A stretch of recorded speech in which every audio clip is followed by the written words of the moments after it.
يا ترى اكل حيواني الاليف الجديد ايه؟ انا ما اعرفش، انا ما كنتش مربي قبل كده ومش عارف ايه الاكل بتاعهم. انا هقول لك. اول حاجه انت لازم تكون عارف ايه الغذاء اللي محتاجه حيوانك الاليف سواء كان كلب او قط. طب وهل انا ينفع اكله من الاكل اللي انا باكله في بيتي؟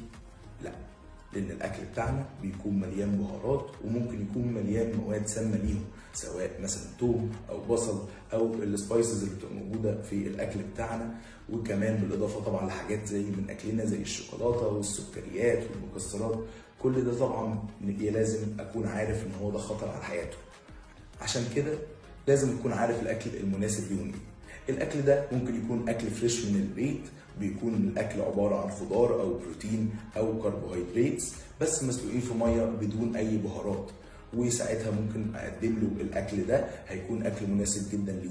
او برضه في اوبشنز كتير زي مثلا حاجه زي الدراي فود بيكون فيه نفس الفوائد والقيمه الغذائيه من اكل البيت، او الكنزات او الويت فود برضه ممكن اقدمه لحيواني الاليف. اهم حاجه اكون عارف ايه الحاجات اللي بتضر حيواني الاليف واتجنبها عشان صحته. انا دكتور توني ودي عياده البيطريه.